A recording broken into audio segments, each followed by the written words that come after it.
So today, this is the start of Severn Bridge Parkrun. You have your little briefing there, and then you just go down and around the corner to the actual start line. But this is where you finish as well. There's a little sign there saying finish. It also says it in Welsh. And this is the only parkrun, so here's the start line now. I've cut a bit out of the video and speed it up a bit as usual. But this is the only parkrun in the UK which goes across 3 counties, starting in Monmouthshire in South Wales. Then you go over into Beachley Peninsula, which is Gloucestershire, and you cross the Severn Bridge. It also goes across 2 rivers, so you go across the River Wye first, and then across the River Severn into England. It's one of only 2 parkruns in the world. This is the start line, actually. That was me walking to the start. I mean, it's one of only 2 parkruns in the world which cross a national border. So this one obviously goes over to England once you cross the River Wye. So thanks to all the volunteers as usual. And this is actually my first flag, well, I mean non-English flag. And I chose to do this one because when I was looking for like top 10 most scenic parkruns or most unique parkruns in the UK, this one regularly crops up. And it's a couple of minutes before you get to really taking the sceneries across the River Wye, then the River Severn. And if you look over from the start here, because you go all the way down the bridge in a straight line and then you just turn around. But on the right, you can see the Prince of Wales Bridge in the background. So I'm going to speed it up here till we get to the actual bridge. And if you can see there, the motorway, the M48 on the right-hand side was actually closed for traffic going from Wales to England, which meant a short Uber. This is a bit of a bottleneck here, so you can see the River Wye here. And that meant a taxi back to the Moto Hotel on the other side, which was a 3-mile journey, cost 42 quid, so we just decided to jog back across the bridge. And there were quite a lot of paces here as well, actually. There's a 30-minute one, I just passed in, but there were ones up to about 21 minutes. There's a nice view of the River Wye. And I did ask ChatGPT how many people would have to run across. See, this is the backstep. This is the bit where we cross the border. How many people would actually run across the Severn Bridge for it to collapse? And is actually more people than could actually fit on it. And you will notice on this course there's a lot of cyclists coming up both ways as well. So and the path, there's not very wide paths, so you have to kind of keep an eye out for them. And here's a type of views that you can expect to see when running across this bridge. Quite nice there. We're looking at that's over the River Severn. That's the bit where we've just come.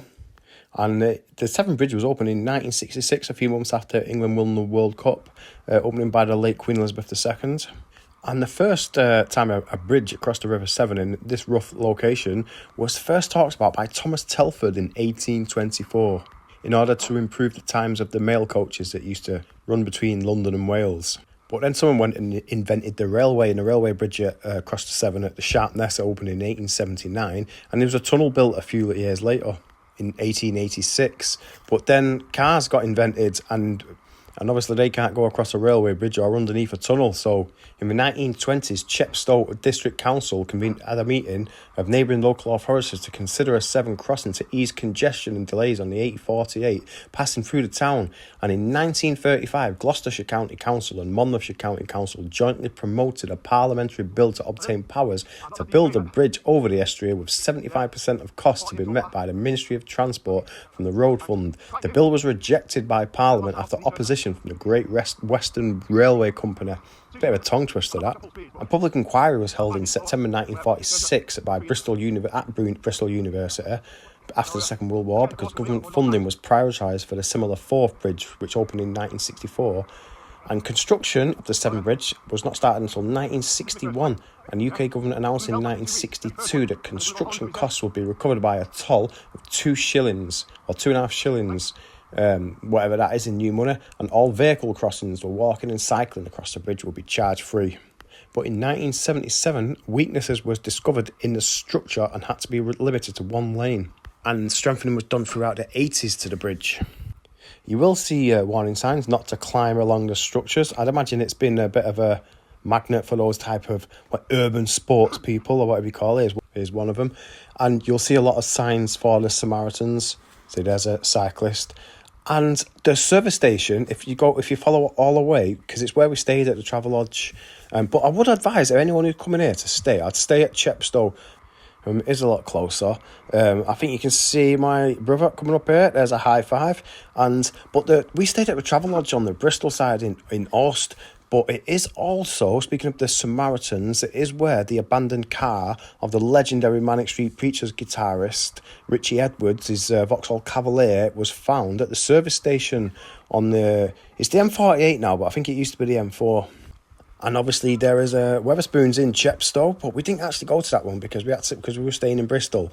And if you have to get Ubers and stuff, it can be a bit of a pain in the ass because you have to go the long way round, down a motorway, roundabout and all the way back in.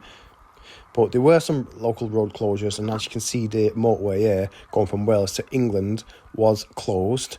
And there's a bit up here where you could, because we're on the River Severn now, and there's a bit where you just turn around, you'll see a marshal there. Yep, here it is, and you just turn around. And I was going to say, like, all the way, most of it is uphill, but it's a very slight, gradual uphill, so and you don't really notice it, but when you're coming down this way now, you do notice the downhill bit. So there you can see the splits. It's pretty much 22 metres elevation and then the same back down. And here is it in terms of elevations. It is a 27-minute pacer here. So yeah, I overtake this one. I actually got 25:35, which was the quickest time this year. It's by about a minute. So I have got to have a cortisone injection on my knee and assist drains. So I should be back stronger within, a month or so.